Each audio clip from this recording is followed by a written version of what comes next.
ધીરેન કારિયા અને તેની સંગઠિત ગુનાહિત ટોળકી જે આર્થિક ગુનાઓમાં સંડોવાયેલા છે, મારામારી, ડુપ્લિકેટ પાસપોર્ટ, એટ્રોસિટી, આ ઉપરાંત પ્રોહિબિશન,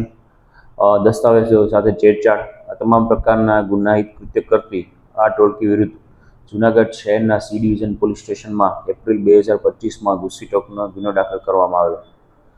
આ ટોળકીના અન્ય સાગરીતોને ધરપકડ કરી અને તેમના વિરુદ્ધ ચાર્જશીટ કરવામાં આવેલ, પરંતુ મુખ્ય આરોપી ધીરેન કારિયા છેલ્લા ઘણા સમયથી નાસ્તો કરતો હોય તેના વિરુદ્ધ નામદાર ગુસ્સીટોક સ્પેશિયલ કોર્ટ રાજકોટમાં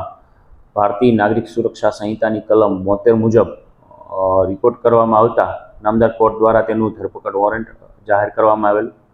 આમ છતાં પણ આ આરોપી મળી ન આવતા આગળના સ્ટેજે તેના વિરુદ્ધ BNSSની કલમ 82 મુજબ જે વોરંટ એટલે કે ફરારી જાહેરનામું છે એ ઇસ્યુ કરવામાં આવેલું છે. જે મુજબ છે એ આ 84 મુજબના જે જાહેરનામા છે તેમાં 30 દિવસના સમયગાળા દરમિયાન જો આરોપી મળી ના આવે તો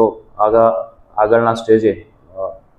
કલમ 85 મુજબનું જે પ્રોસિજર છે તે કરવામાં આવશે, જેમાં નામદાર કોર્ટમાં રિપોર્ટ કરી અને તેની જે પણ પ્રોપર્ટી છે તે સીઝ કરવાનો નામદાર કોર્ટ છે હુકમ કરી શકે છે.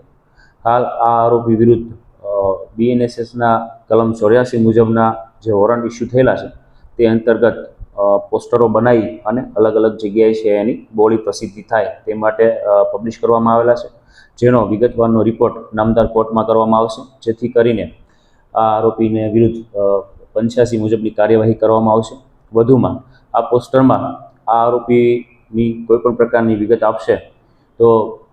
ત્યાં માહિતી આપનારનું નામ પણ ખાનગી રાખવામાં આવશે અને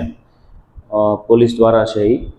ઝડપથી આ જે આરોપી વિરુદ્ધ કાર્યવાહી થાય તેના માટે આજે આ કાર્યવાહી હાથ ધરવામાં આવી છે.